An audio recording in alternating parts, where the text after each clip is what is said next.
Para lograr tener funcionarios públicos que sean respetuosos del interés general, del patrimonio público, para tener funcionarios públicos que sean pulcros, para tener funcionarios públicos que sean rectos, que sean honestos, debemos tener buenos ciudadanos.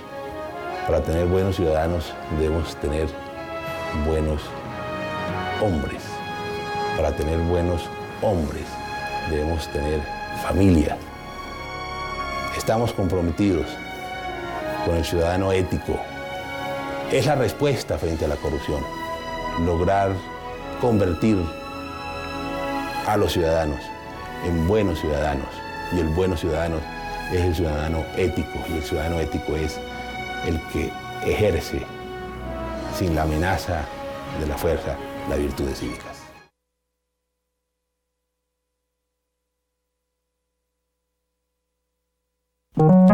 Este es usted.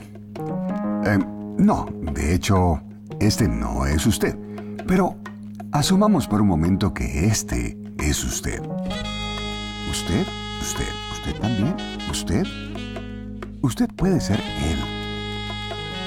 Pero, ¿quién es él? Él aún no sabe. Y usted tampoco. Él no sabe que es el nuevo ciudadano colombiano. ¿Sí? Nuevo ciudadano colombiano. ¿Por qué? Porque lo necesitamos. Necesitamos que él sea el nuevo ciudadano colombiano y que usted también lo sea. La corrupción en Colombia cuesta por lo menos 4,2 billones de pesos al año. Esta cifra es casi 2 veces el presupuesto total de Coldeportes, 2 veces el presupuesto del SENA y 1,8 veces el presupuesto del Instituto Colombiano de Bienestar Familiar. ¿Qué pasa con ese dinero? ¿Se esfuma? ¿Se desaparece? No. Alguien se lo robó. Pudo haber sido para comprar una casa lujosa, un carro último modelo, o se lo llevó a uno de esos paraísos fiscales de los que tanto hablan en la televisión. CBY. 3 letras que nos dañan la vida a todos los colombianos. ¿A usted también? Por culpa del CBY o el ¿cómo voy yo?, se desvían recursos que no llegan a su destino original. No le llegan a los colombianos. Nada raro que de esos 4,2 billones anuales, más de la mitad tenga el sello CBY. ¿Será un tema cultural? ¿Será una herencia de nuestros antepasados? Anoche estuve soñando que hablaba con mis abuelos y les pregunté llorando, ¿qué puedo hacer por mi pueblo? Aquí ya no existe paz, aquí ya no hay libertad. Excusas. Vivimos excusados. Consumir, comprar, vender, adquirir. Piense en todos los verbos que quiera. ¿Será entonces que el problema está ahí? ¿Estamos volcados a comprar, votar y comprar?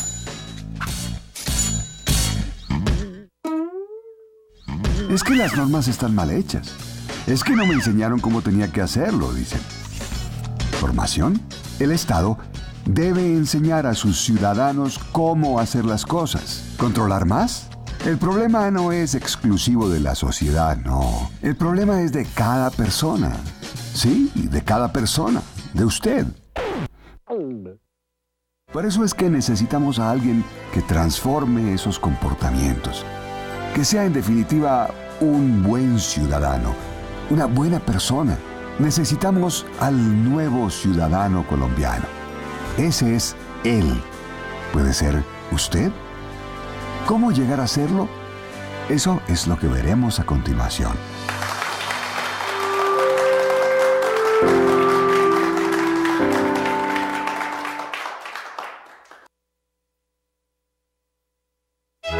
Comencemos por el principio, o mejor, por los principios.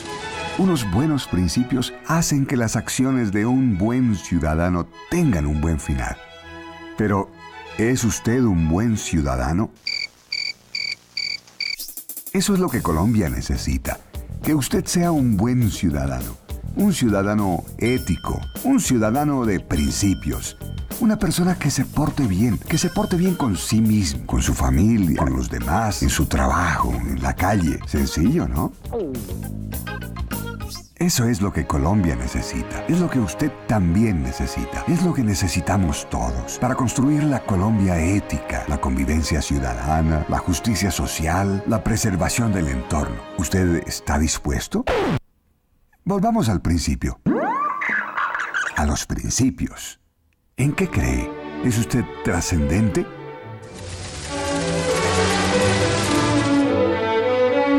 El ser humano se realiza a sí mismo en la medida que trasciende.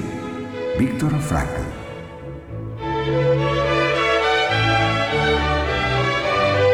Cada pequeña acción que usted realiza tiene consecuencias casi infinitas, incluso más allá de la propia existencia.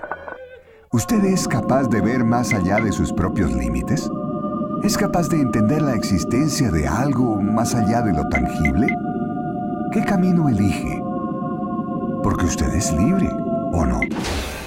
Está bien, usted es libre. El nuevo ciudadano colombiano es libre. Todos somos libres, pero ¿qué va a hacer con su libertad?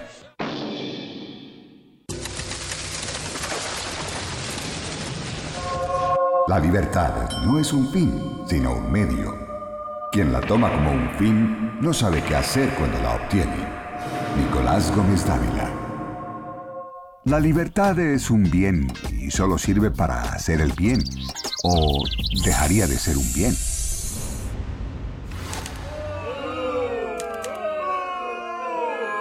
¿Está dispuesto a ser libre? ¿O prefiere inventar excusas para hacer lo que se le antoje?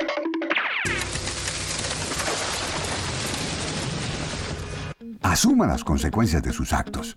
Responda. Eso es todo lo que tiene que hacer.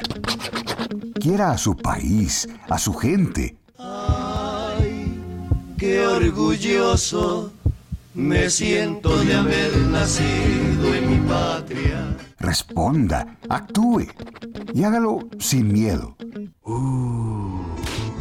Yo no quiero ser cobarde, usted me enseñó valor. Por eso para quedarme quiero hallar la solución, la sonrisa del abuelo. No sé por qué me dio paz y esperé por un momento que empezara a aconsejar. No se olvide nunca, mi hijo, que para ser buen hermano no hay que dar de lo que sobra, sino lo que está faltando. El hombre bueno es ante todo justo. Se entiende a sí mismo como hombre entre los hombres. Eso sí, a cada cual lo que le corresponde. Deje de prejuzgar y recurra al conocimiento. Si prejuzga, termina siendo injusto. Sin causa, pero con consecuencias. Y graves.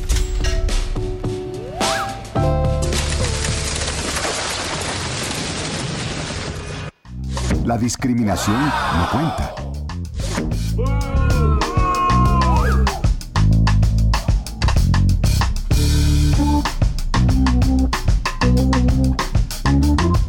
¿Quiere saber si los demás hacen lo correcto? ¿Quiere hacer lo correcto, pero ¿realmente usted es honesto? ¿O se limita a cumplir normas?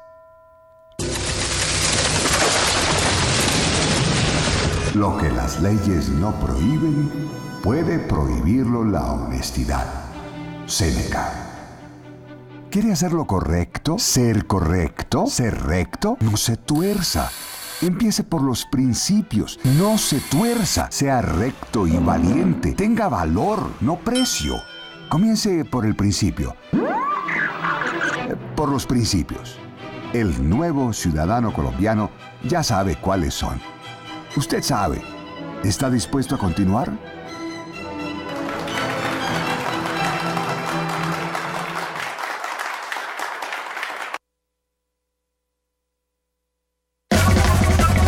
Si usted está viendo esto es porque está dispuesto a continuar. Recuerde que si continúa, tendrá que ser responsable de lo que haga o deje de hacer. Para que el nuevo ciudadano colombiano logre cosas grandes en el país, en la calle o en su comunidad, primero hay que ser fuertes dentro, robustos, firmes. Todas las acciones que usted realiza en la calle o en su entorno han tenido un proceso detrás, ¿sí? Y el protagonista de ese proceso es usted. Lo que usted hace o deja de hacer parte de su propio proceso mental, de su decisión. Supongamos que un buen día se le aparece esta dona. Usted sabe que esta dona tiene un valor de 2,000 pesos. Usted conoce las propiedades de ese alimento. Usted ya conoce la dona. Ahora usted piensa si comerla o no. Tiene un dilema. O compro la dona y me la como, o no la compro y me quedo con los 2,000 pesos. ¿Cree que ha pensado bien? Recuerde que no hay marcha atrás. Entonces, decida. Listo, compró la dona. ¿Y ahora qué? Actúe. Hágale.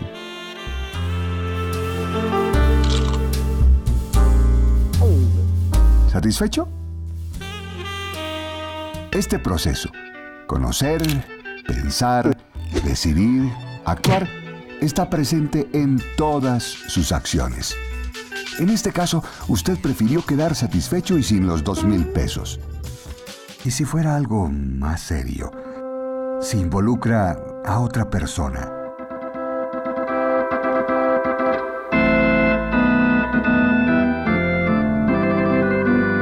Y a otras personitas. Si involucra a muchas más personas. Incluso a su patria. Piense en esto. Usted necesita dinero. ¿Cómo obtenerlo?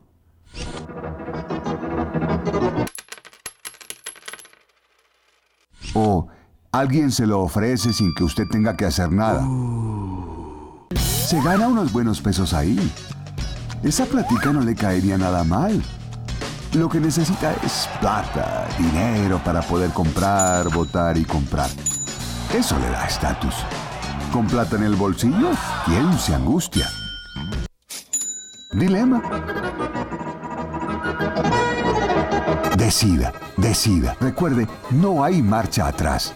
Decida, decida, decida. No hay marcha atrás. Decida, decida.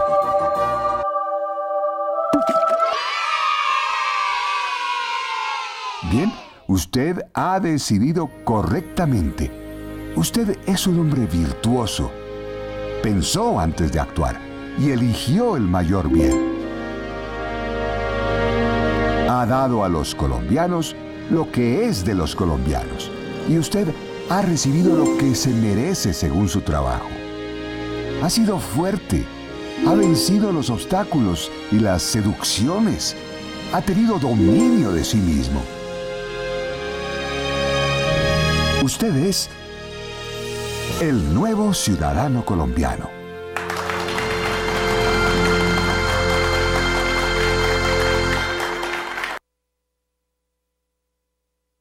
Este es usted. Usted es él, el nuevo ciudadano colombiano. Ya casi.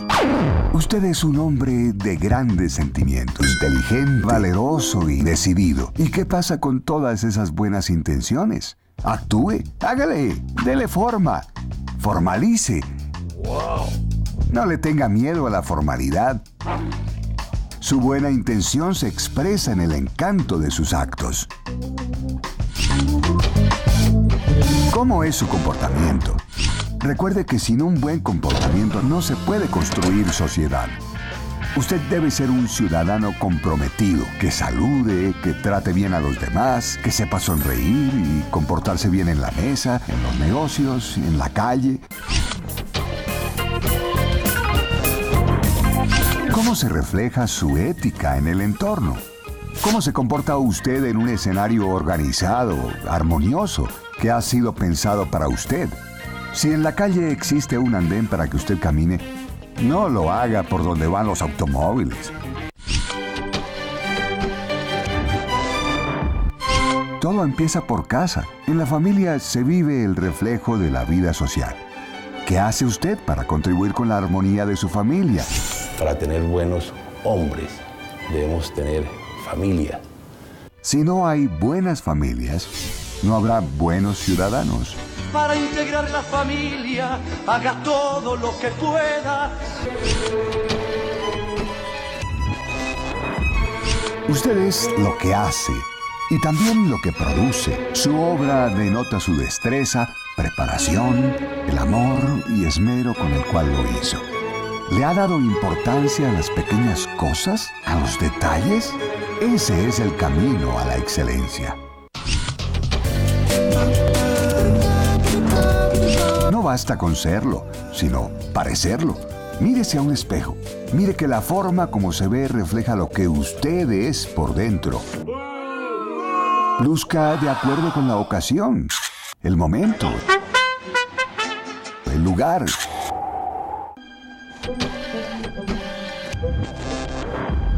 ¿Qué hace usted con las 24 horas de su día? ¿Cómo las distribuye? ¿Organiza su vida lógicamente?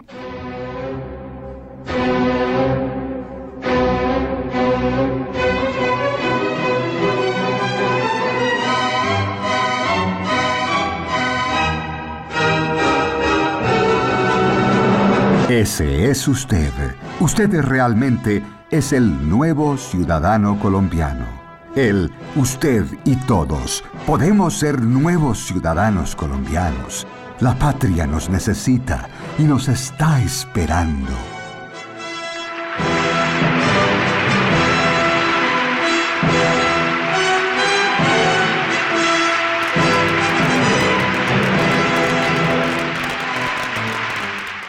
Me permito hacer una breve reseña de la hoja de vida del doctor Alejandro Ordóñez Maldonado. Él es abogado oriundo del departamento de Santander, con estudios de especialización en Derecho Administrativo en la Universidad de Santo Tomás de Bucaramanga. En su desempeño público ha ocupado los cargos de concejal, magistrado del Tribunal Contencioso Administrativo de Santander, consejero de Estado entre los años 2001 y 2007, en la sección segunda de la Sala de lo Contencioso Administrativo. En su ejercicio profesional se ha desempeñado también como consultor privado en temas de derecho administrativo, así como litigante. Desde diciembre del año 2007 ocupa el cargo de Procurador General de la Nación. De amplio trasegar profesional, puede observarse una amplia formación jurídica y una sólida formación ética y filosófica que le ha permitido afrontar con solvencia grandes retos como consejero de Estado, siendo ponente en importantes decisiones en cuestiones de función pública, régimen laboral y pensional de servidores públicos. Es por ello que cuando llega a la Procuraduría le imprimió un nuevo ímpetu al Ministerio Público bajo dos premisas fundamentales: como órgano encargado de la protección de los derechos, ser el garante de las garantías constitucionales y actuar como el defensor de los intereses de la sociedad.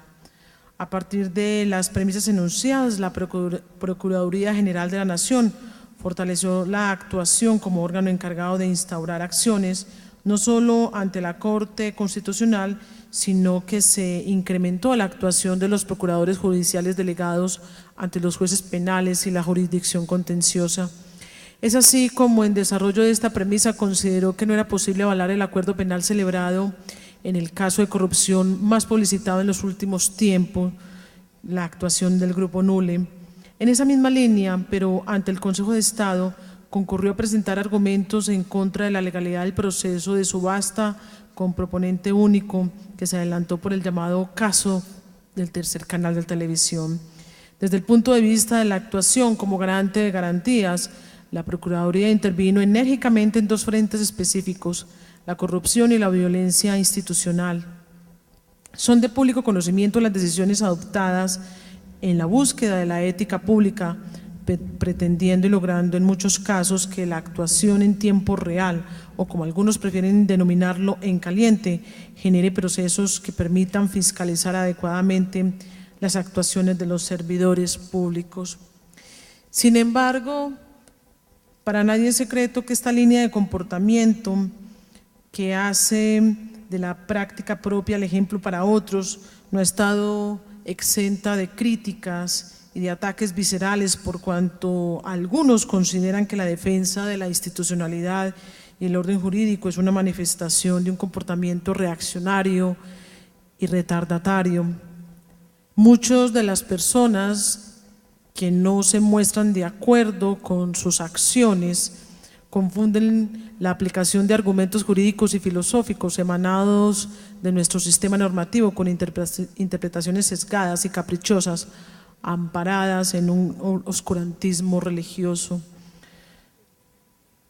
Para las personas que no están de acuerdo con él, con el Procurador General de la Nación, lo ven como un hombre emanado del oscurantismo medieval, y debe replicársele que en esas épocas de oscuras y bárbaras naciones, la razón y el argumento no constituían elementos fundamentales de las decisiones, sino el capricho como manifestación de poder. Se confunde la fortaleza de la decisión con el capricho y la arbitrariedad. En esta línea de pensamiento le ha permitido conformar una familia que defiende los valores del cristianismo basados en el trabajo, el respeto, la caridad, la templanza, que busca armonizar la vida en común, en interrelación con los demás, con un comportamiento público y privado austero, reacio a la adulación y a la vanidad. Para concluir, lo más importante para resaltar es el hecho de que la forma de pensar, como en todo ser humano, orienta su actuación, es decir, como lo afirmaban nuestros abuelos, se piensa para actuar y no se actúa para pensar.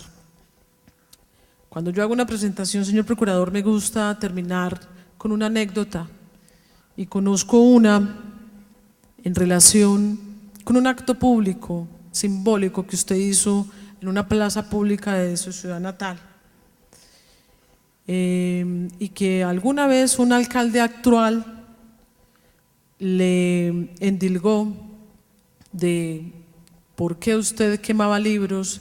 Y usted respondió que usted quemaría libros, pero él quemaba palacios.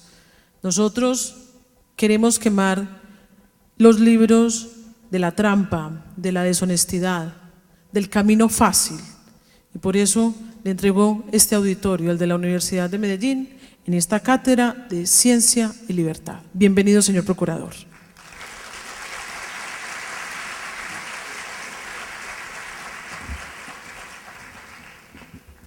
Señor decano de la Facultad de Derecho, señores directivos, señores profesores, señores alumnos, señoras y señores, señores procuradores, para mí resulta muy satisfactorio y emocionante venir a la universidad y venir a la Universidad de Medellín. Venir a la universidad porque mi vida se forjó en la universidad. Una vez concluí la etapa formativa, seguí en la universidad como profesor, después como directivo, y realmente mi vocación es la docencia. Estoy en la función pública en comisión de servicios, pero mi vida y mi vocación ha sido y es la docencia. Por eso estar en los claustros universitarios y en estos escenarios me resulta como estar en mi propia casa. Y venir a la Universidad de Medellín, pues es igualmente muy satisfactorio por la empatía que he tenido con los directivos de la universidad. Ustedes saben que acontece con harta frecuencia que uno tiene empatías o antipatías a primera vista. Pues yo he tenido empatía con los directivos de la universidad, pero más aún hay una perfecta armonía y colaboración institucional para el cumplimiento de las funciones que tiene la Procuraduría en orden a lograr cumplir con sus cometidos y con sus funciones de carácter constitucional. Llegar como profesor universitario a ocupar la función que desempeño, pues me obliga a hacerla, a desempeñarla con carácter pedagógico. Me obliga, o mejor, permea el cumplimiento de mi función, esa vocación pedagógica. Y por eso permanentemente estoy asistiendo a los claustros universitarios para enseñar lo que es la Procuraduría, para decir las funciones, cómo las cumple, y para también reflexionar dentro de estos escenarios, dentro de esta cátedra de Ciencia y Libertad, sobre aspectos puntuales de la realidad nacional. Ustedes conocen bien, me imagino que gran parte de los asistentes estudian Derecho, pero permítaseme recordarles cómo la Procuraduría existe desde los primeros albores de nuestra institucionalidad republicana. La Procuraduría fue diseñada por el Libertador desde 1819. No pudo en la Constitución del 21 plasmarla hasta 1830, logra surgir a nuestra vida jurídica. Tenemos 181 años de existencia. Y a medida que ha hecho presencia en la historia de nuestra institucionalidad, ha venido diseñándose de acuerdo a multitud de circunstancias sociales y políticas y jurídicas, de acuerdo al vaivén de nuestra nacionalidad. Pero desde un comienzo, el Libertador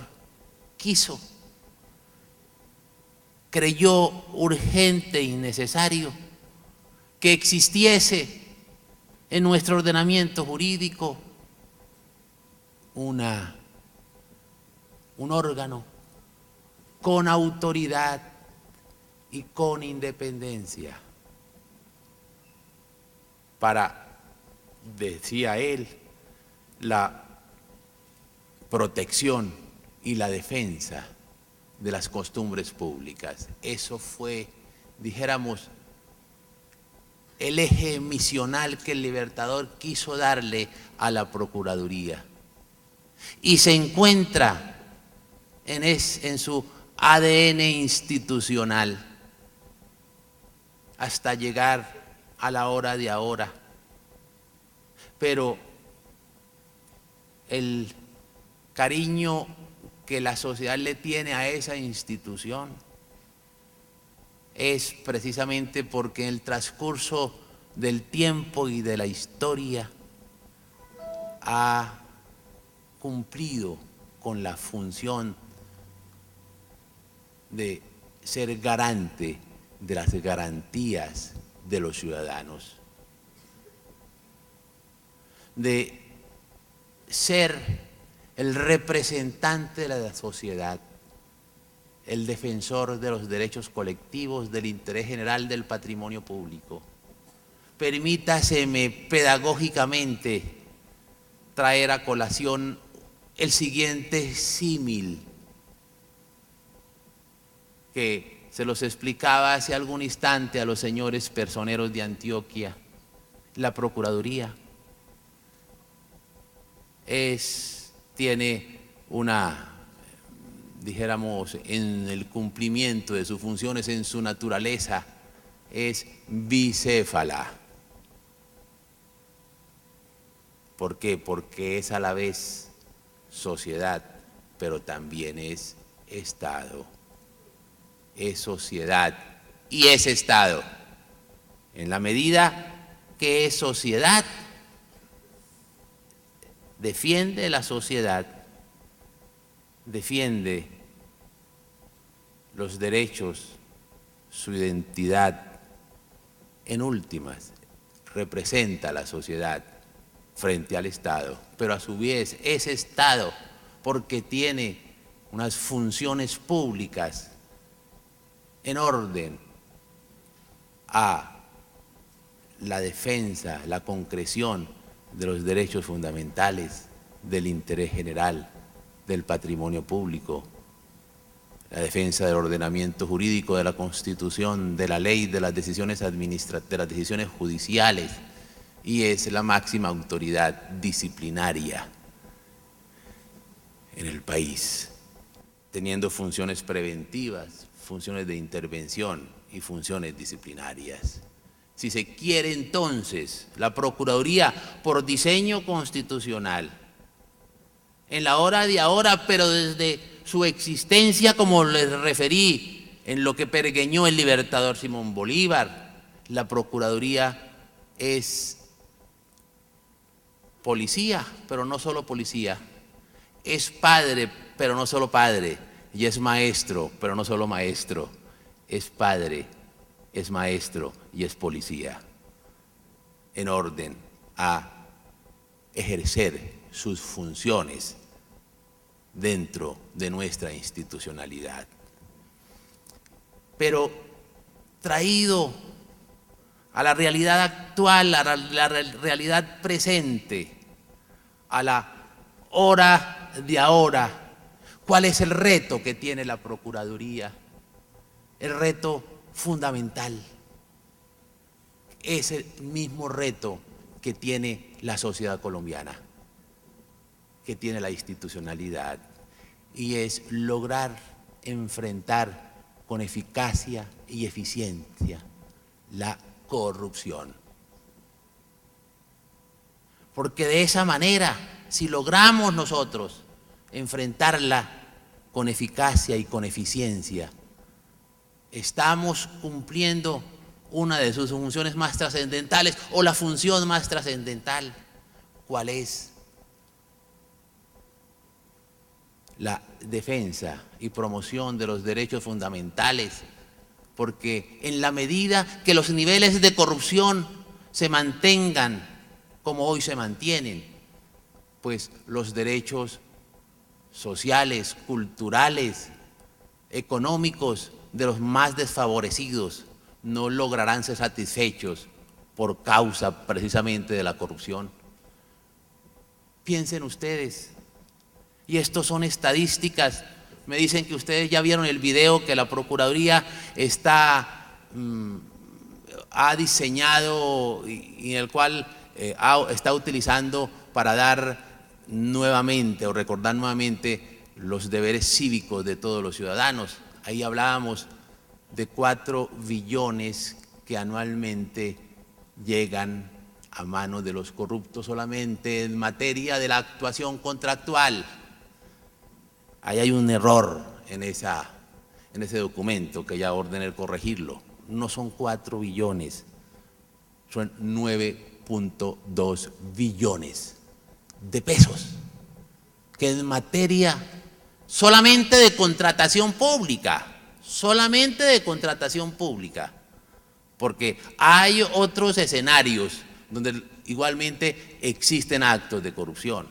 Hace muy pocos días la Universidad del Externado de Colombia, en colaboración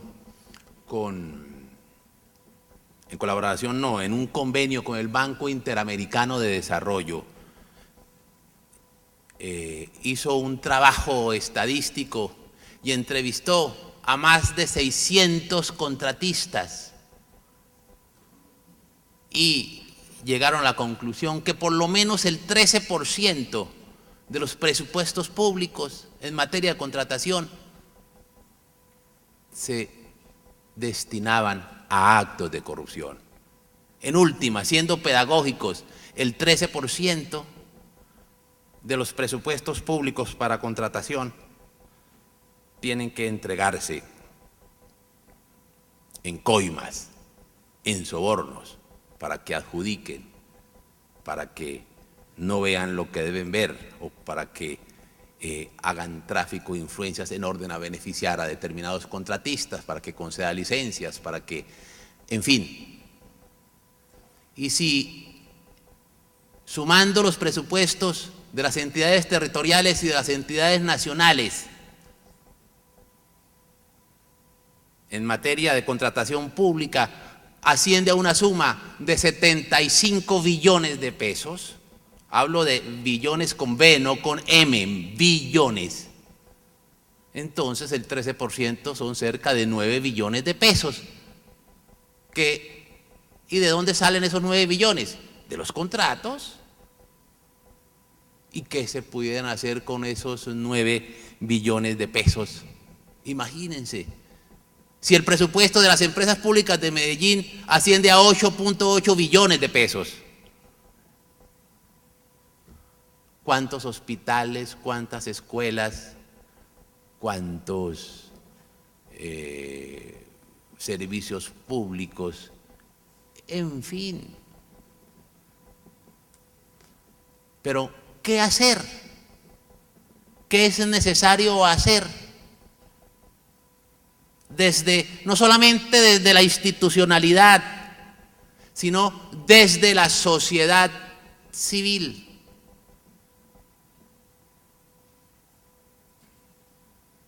Antes de tratar de arriesgarnos a dar una respuesta, porque ese es el objeto mismo de esta intervención, permítaseme avanzar un poco más en esta descripción del escenario de la corrupción.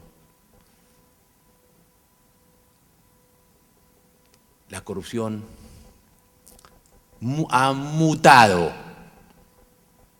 No solamente existe la corrupción clásica, aquella que consiste en pedir un porcentaje por prestar un servicio público, por adjudicar un contrato, por conceder una licencia.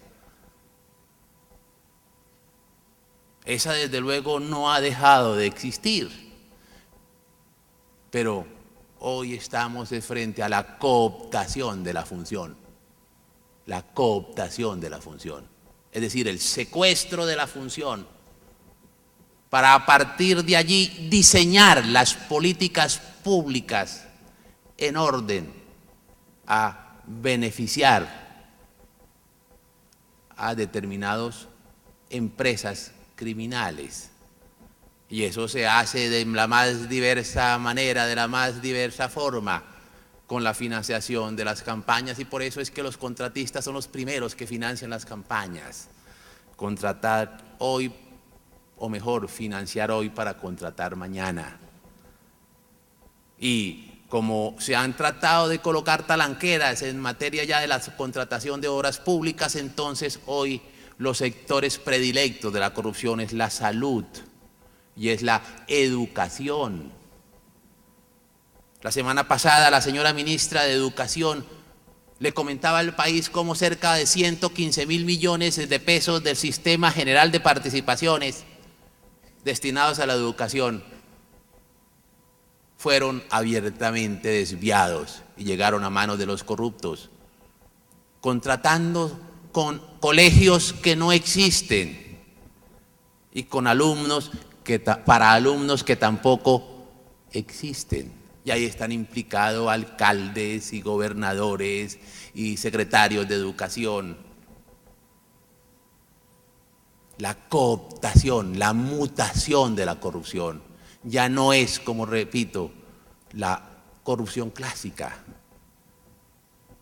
Decía, ustedes han leído, me imagino, o han oído referenciar a un autor, periodista, filósofo de la altiplanicie cundiboyacense, nuestro Nicolás Gómez Dávila, en sus famosos escolios a un texto implícito.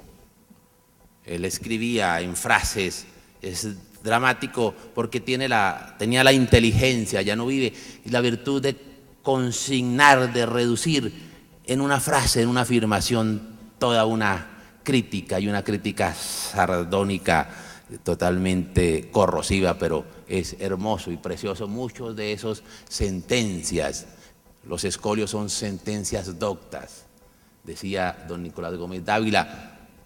Proféticamente, en el año 70, decía que cada mañana, cuando se despertaba y contemplaba la corrupción de hoy, terminaba añorando la corrupción de ayer.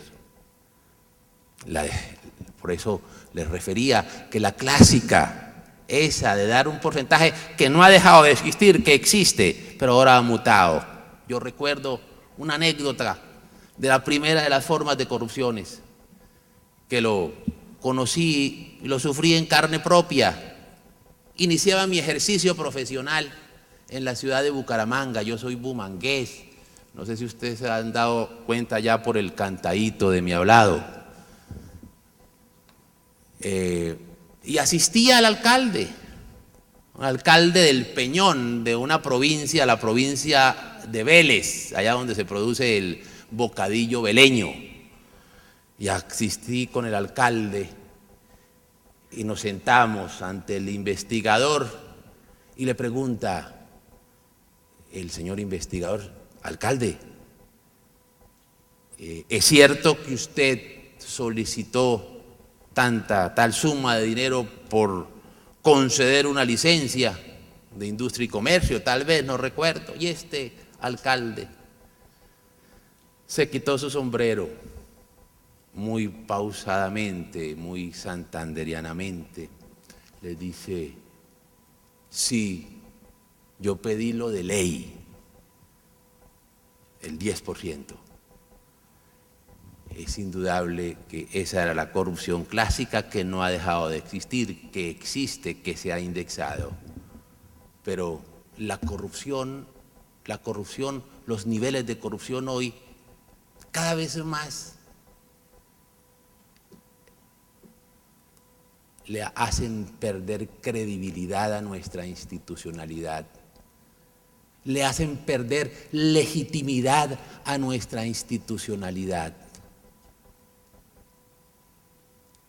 Cada 4 años, cuando se producen las elecciones, en el mismo domingo a las 4 de la tarde oímos a los comentaristas construir hipótesis sobre los resultados electorales y dicen: no, es que unos personajes que se hacen llamar los politólogos y construyen tesis muy importantes, hipótesis muy importantes, pero no siempre muy adecuadas a la realidad, porque lo que la realidad indica es que la gente del común, la gente sencilla, no tiene credibilidad en nuestra institucionalidad, o cada vez la tiene menos. ¿Por qué razón? Porque perciben, desafortunadamente, como si existiese un interés indebido, ilícito, en quienes ejercemos la función pública, como si el paradigma que debe tener todo funcionario público no fuese la de servir a, sino servirse de. Porque ahí hay una gran diferencia. La razón de ser, el paradigma de todo servidor público debe ser en últimas el ejercicio de la autoridad como apostolado, como misión, servir a el bien común, servir a la sociedad, pero con harta frecuencia ese paradigma se invierte.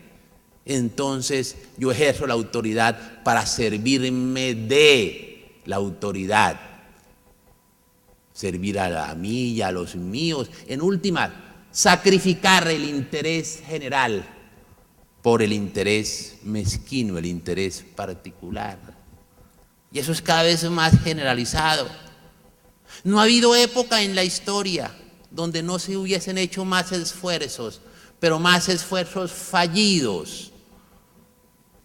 Ustedes, señores estudiantes, habrán oído, habrán estudiado convenciones internacionales de la ONU, de la OEA, de todo, con siglas a veces un poco complicadas, a veces en inglés y a veces en español, pero todas convenios internacionales, multiplicidad de leyes, multiplicidad de esfuerzos, de campañas antitransparencias, mayores conectividades, más presupuesto para todas las IAS, para las contralorías, para las policías, para las procuradurías, para las fiscalías, para las asustadurías. Nunca antes tanta pedagogía, pero nunca antes los niveles de corrupción habían llegado a los niveles que llegan en la hora de ahora, incluso hasta colocar o hasta poner en riesgo nuestro sistema jurídico y político. Porque cuando ya estamos hablando de que nuestra institucionalidad, y cuando hablo de institucionalidad no hablo de el municipio perdido de la otra media Colombia, como se le refiere, de los llanos orientales, del Casanare, de Arauca, del Bichada. No solamente, sino la cooptación de grandes municipios, de autoridades territoriales, y no solamente de las funciones administrativas, sabemos que no, de todas las funciones públicas, llámese el Estado administrador, llámese el Estado juez, llámese el Estado legislador, llámese los organismos de control, porque yo no puedo ver la paja en el ojo ajeno y no la viga en el propio. Nunca antes entonces. Pero entonces, ¿qué hacer? Vuelvo a hacer la pregunta, ¿qué hacer? ¿Qué nos corresponde como sociedad civil? ¿Qué nos corresponde como Estado? Hablo siempre en plural porque afirmo, como dije inicialmente, que la Procuraduría es sociedad, pero también es Estado. Permítaseme entonces acá tratar de empezar a diseñar una respuesta. La primera reflexión a hacer. Permítaseme entonces acudir a una experiencia, la experiencia de un alcalde, del alcalde de Palermo, no de Palermo, Tolima, sino de Palermo, Sicilia. ¿Saben ustedes qué significa para la historia de la delincuencia, para la historia de la mafia, Sicilia? Pues me refiero a Palermo, a la capital de Sicilia. Un alcalde llamado don Leo Luca Orlando, cuando se posesionó como alcalde, dijo: ¿qué hago yo? ¿Qué me corresponde hacer? Porque ahí hay dos actitudes frente a estos frente a estas realidades históricas, sociológicas, hay dos actitudes. Una, la de ser espectador, y otra, la de ser protagonista. Y si se quiere más expresamente, una, la de ser Sancho, y otra, la de ser Quijote. Una, la de ser Sancho, acomodarse. Otra, la de ser el Quijote, resistir y actuar contra la corriente. Una, la de ser Sancho, tener apenas opiniones. Otra, la de ser Quijote, tener certezas. Una, la de ser Sancho, tener una concepción burguesa de la existencia. La concepción burguesa no es el sentido marxista ni economicista, sino en un sentido más cultural, de adecuarse a todo, de no luchar, de tener una vida cómoda, de comamos y durmamos, que mañana moriremos. U otra, la de ser un militante frente a la realidad. Una, la de ser Sancho, estar de espaldas a la realidad. Otra, la de ser el Quijote. Asumir y coger, como reza el adagio popular, el toro por los cachos. Entonces, frente a ello, frente a esas realidades, ¿qué hizo el señor alcalde don Leolío Orlando? Dijo, bueno, ¿qué hacer para lograr escindir, romper esa unidad sustancial que existe entre el concepto de mafia y mi tierra, el lugar donde yo nací, donde están mis cunas y mis tumbas? Dijo, bueno, vamos a combatir la corrupción. Y él empezó a diseñar y habló del carro siciliano, un carro para combatir la corrupción. Yo no conozco Sicilia, no conozco Palermo y tampoco conozco el carro siciliano. Pero por lo que él lo describe, da la impresión que es una especie de carro de mula.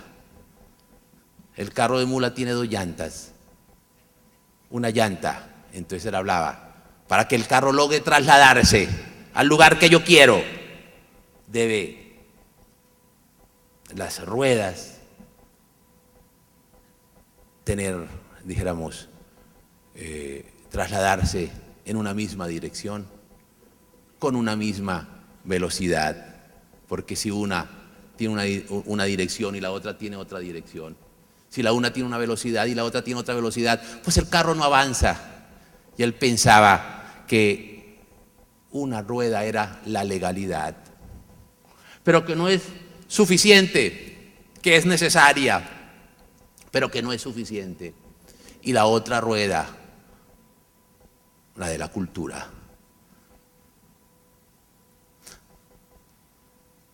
Nuestro Estado, nuestra sociedad, tanto civil como la institucionalidad, ha ensayado con una de las ruedas, la de la legalidad, y hemos fracasado, porque los resultados no hemos logrado neutralizarla. Todo lo contrario, se fortalece cada vez más, a tal punto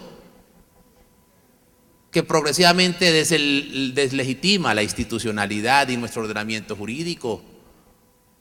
Y le ha pasado al Estado lo que a esas abejas que uno observa que tratan de traspasar un vidrio y se estrellan y se vuelven a estrellar y se siguen estrellando.